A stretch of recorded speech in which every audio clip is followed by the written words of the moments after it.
Welcome to the shooting show. Tonight we're out foxing. We've had a report of 2 foxes have been coming into the small holding here. They've been taking chickens out of the coop.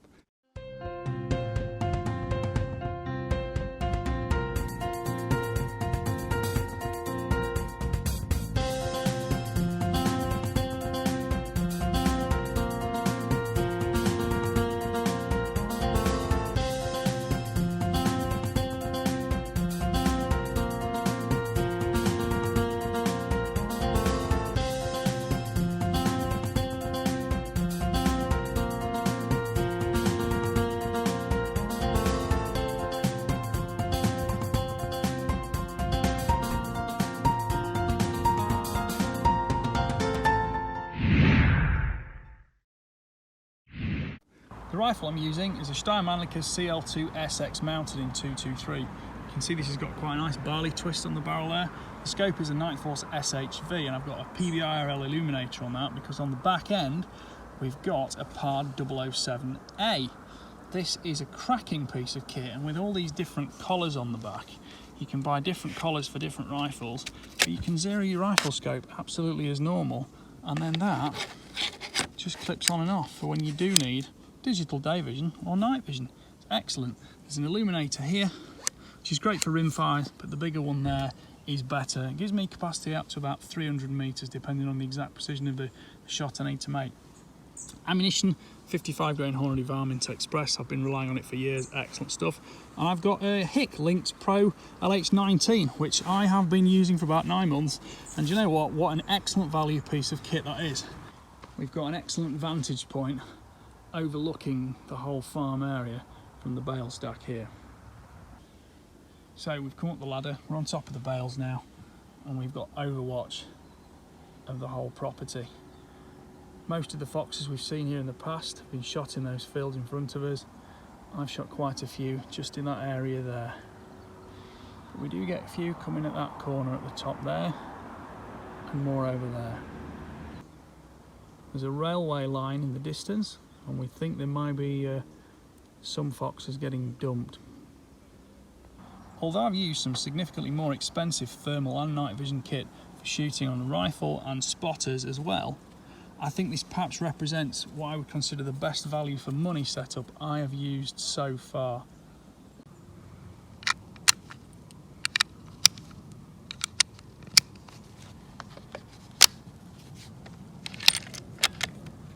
Here you can see the Pard in use in daylight, just checking out the hairs. We get a lot of hairs, we don't shoot many of them because they don't really need thinning out.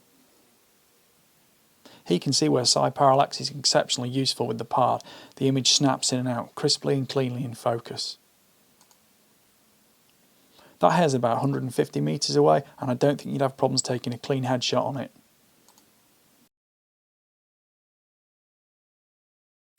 Some of the colour palettes available on the Hick Thermal. I prefer hot for white on black personally, but lots of people like different colours. You can see there's quite a few hairs in the background skipping around.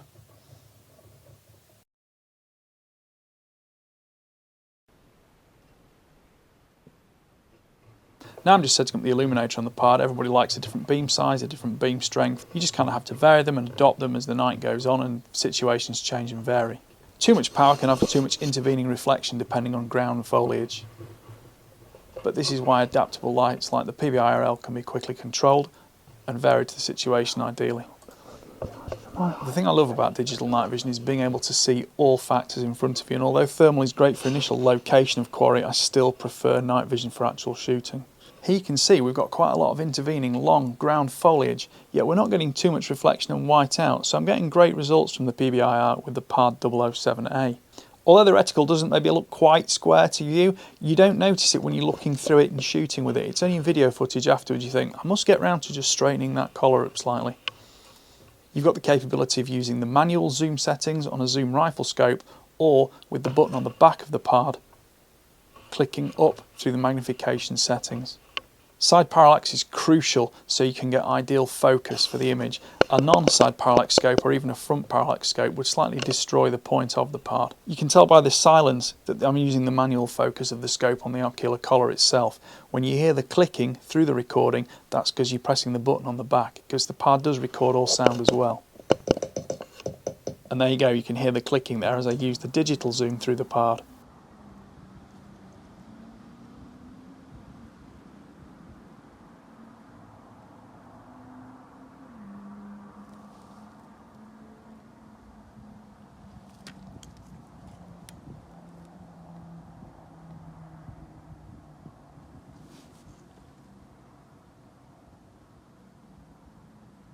And here we go.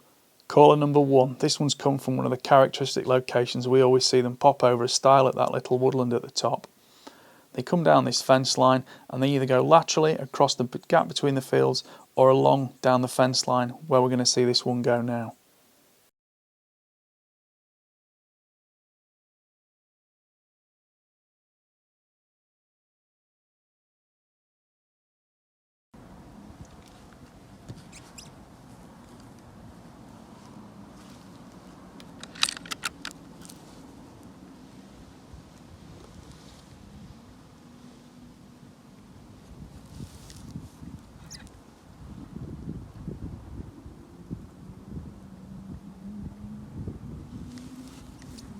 I don't use an electronic caller. I tend to wait until I can see foxes on my land before I pull them in.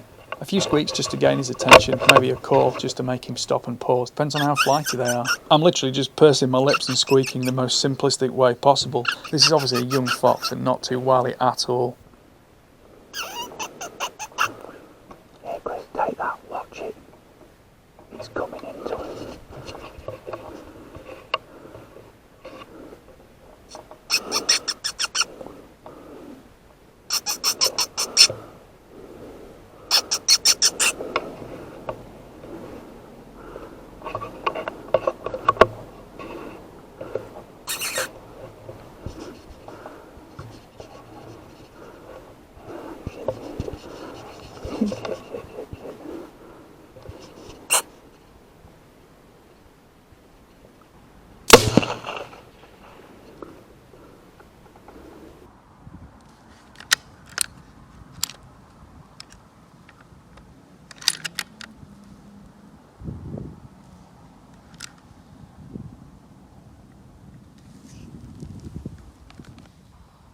This may well be the culprit. It's a young dog. Took this at about 90 metres away.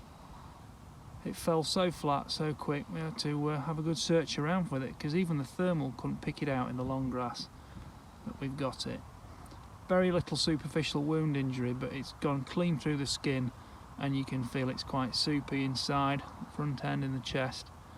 So, very clean kill. It disappeared. We thought it might have actually run somewhere, even though we both saw it drop. But it was clearly here all along, just hidden in the long grass. The illuminator on top is a PBIR-L. This is the strongest laser unit that Paul Baker Illuminators makes, and it works perfectly with this Pard 007.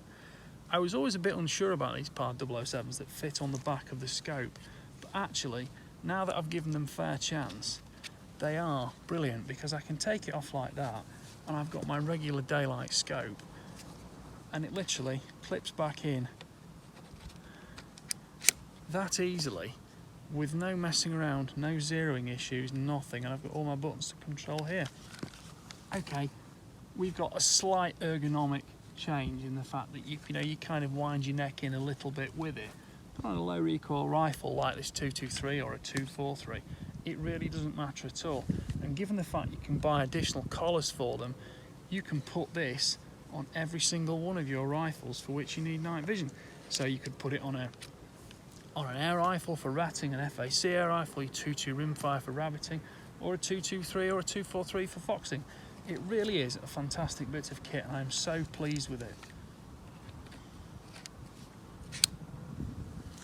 It's got an incorporated illuminator on top, which is great for the sort of shorter range rimfire shooting, but I'm using the big PBIR to give me more range, and I've had shot capabilities out to 300 metres. They're not the clearest shots possible, but they're certainly 200 metres on a fox, not a problem at all. The Steyr has been very reliable and accurate with all ammunition I've tried it on. It has two-piece weaver bases to mount the scope. I'm using conventional 30mm worn rings to put the night force on. The trigger is quite heavy at about 2,000 gram breaking weight, but it does have a single set option, although that's down below 150 grams, and I find it quite surprisingly light. The stock is very stiff and it has a fully inbuilt metal chassis. Length of pull is 14 inches, so it fits into the shoulder well, and reach to trigger is ideal. I particularly like the 2-column 223 magazine because it loads easily out of the gun or in the gun itself because you can load additional rounds through the ejection port. A 2-column 223 magazine is actually quite unusual and a very, very appealing factor for the Steyr. A 20-inch barrel in 223 is ideal for foxing because it's a fast-handling rifle. I found the rifle very confident inspiring, especially with the loading and unload drills. Excellent magazine with twin side clips on it. Trigger feel was super crisp, and although a little bit heavier, was fantastic to use and very easy to time and predict. I also like the fact the barley twist barrel shows the hammer forged finish of the tube itself. The safety mechanism has 3 positions on the tang: forward for fire, middle for safe with bolt operation, and rear safe with bolt locked. But there's a further option in the rear setting. You can actually click the bolt handle down flat, which fully locks the firing pin.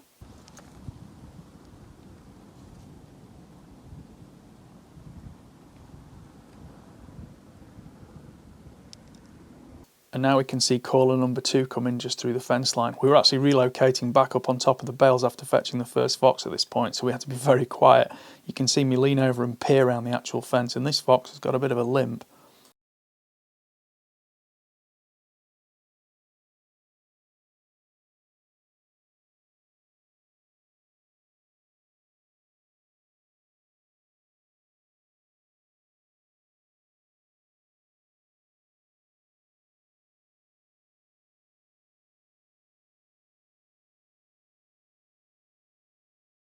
He can see me lean as I peer around the fence. I don't want him to see me too easily.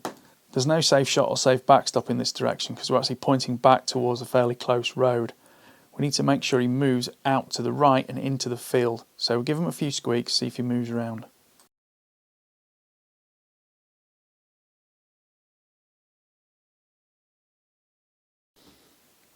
Distance here is about 30 metres.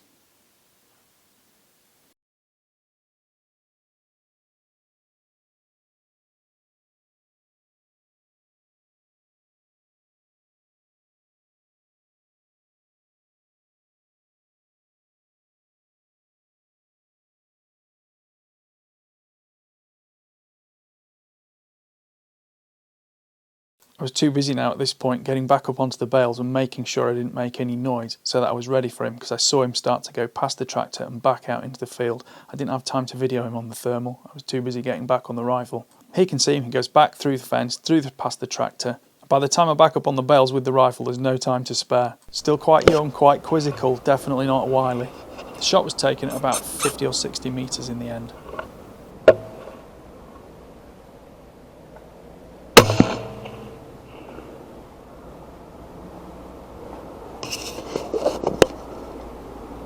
Number 2, this time a dog for the Pard 007 Steyr and Pard rifle 223, the Night Force SHV scope. I've become quite a convert to these rear add-ons for the night vision. It's working extremely well, and I think the usability of it and affordability is somewhat special. Well, I hope you've enjoyed watching this little bit of night vision shooting footage. I think this actually incorporates some of the best entry-level night vision thermal imaging and illumination kit on the market, and you know, you're not looking at more than about £2,200 maybe for the whole setup there, obviously excluding the scope, but you know, the scope you've got on your rifle is probably going to work anyway.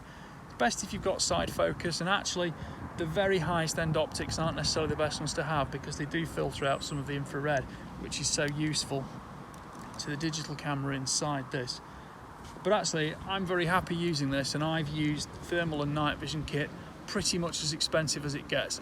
Do I shoot any fewer foxes for doing what I'm doing now? Well, no, I don't. You could say that over the years I've got a bit better at getting the foxes closer to me and I don't need to be shooting them at 300 metres.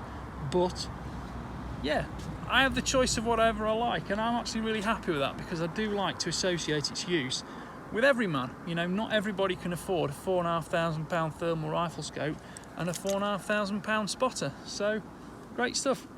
Well, please like, please subscribe, please comment, you know, click the notification bell, follow the channel, because your comments are what give us inspiration for doing more videos.